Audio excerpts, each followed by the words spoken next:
Hi friends, welcome to தெய்வாஸ் Nalabagam. இன்னைக்கு தெய்வாஸ் நலபாகத்தில் ஒரு tiffin sambar recipe தாங்க பார்க்க போகிறோம். நம்ம இட்லி தோசைக்கெல்லாம் நல்லா வச்சு சாப்பிட்றதுக்கு பருப்பு சேர்க்காம ஒரு சூப்பரான சாம்பார் நம்ம எப்படி செய்யறதுன்னு தான் பார்க்க போகிறோம். இது ரொம்ப ரொம்ப ஈஸியாக செஞ்சாலும் டேஸ்ட் ரொம்பவே அட்டகாசமாக இருக்கும். வாங்க எப்படி செய்யறதுன்னு பார்க்கலாம்.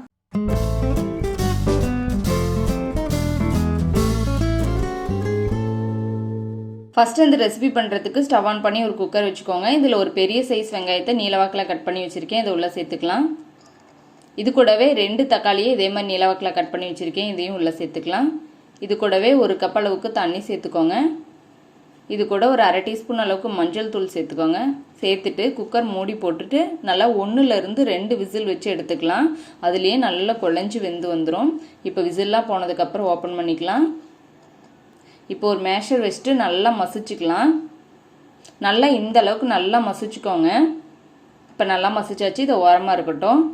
அடுத்தது ஸ்டவ் ஆன் பண்ணிவிட்டு ஒரு கடாய் வச்சு சூடு பண்ணிக்கோங்க. இதில் 2 டீஸ்பூன் அளவுக்கு குக்கிங் ஆயில் சேர்த்துட்டு நல்லா சூடு பண்ணிக்கலாம். எண்ணெய் சூடானதோ இதில் 1 டீஸ்பூன் அளவுக்கு கடுகு உளுத்தம் பருப்பு சேர்த்துட்டு நல்லா வெடிக்க விட்டுருங்க.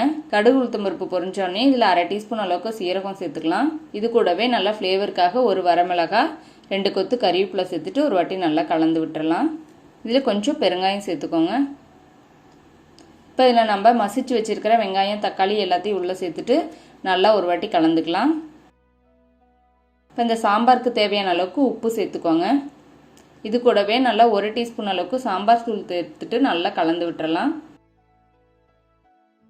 நல்லா கலந்துட்டு நல்லா ஹை ஃப்ளேமில் வச்சுட்டு நல்லா ஒரு 2 நிமிஷத்துக்கு இதை நல்லா கொதிக்க வச்சிடலாம். இந்த சாம்பார் தூள் இதோட பச்சை வாசனை எல்லாம் போகிற அளவுக்கு நல்லா ஹை ஃப்ளேமில் வச்சு நல்லா கொதிக்க வச்சுக்கலாம். இந்த சாம்பார் நல்லா கொதிச்சிட்டு இருக்கட்டும்.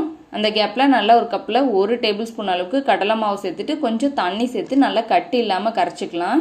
இதுதான் நம்மளுக்கு சாம்பாருக்கு நல்லா அந்த கெட்டித்தன்மை கொடுக்கும்.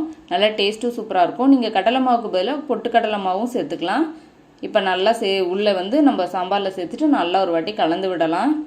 சேர்த்த உடனே கொஞ்சம் நல்லா திக்காக ஆரம்பிச்சிடும். சேர்த்துட்டு நல்லா ஹை ஃப்ளேமில் வச்சுட்டு நல்லா ஒரு 5 நிமிஷத்துக்கு கொதிக்க வச்சுக்கலாம்.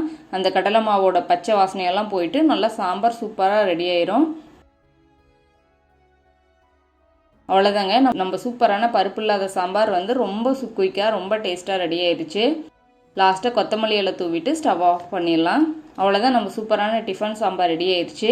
இது இட்லி தோசை எல்லாத்துக்குமே ரொம்ப அட்டகாசமாக இருக்கும். இது நான் கொஞ்சம் திக்காக வைக்கிறத விட நல்லா கொஞ்சம் தண்ணியாட்டம் வச்சிங்கன்னா ரொம்ப சூப்பராக இருக்கும்.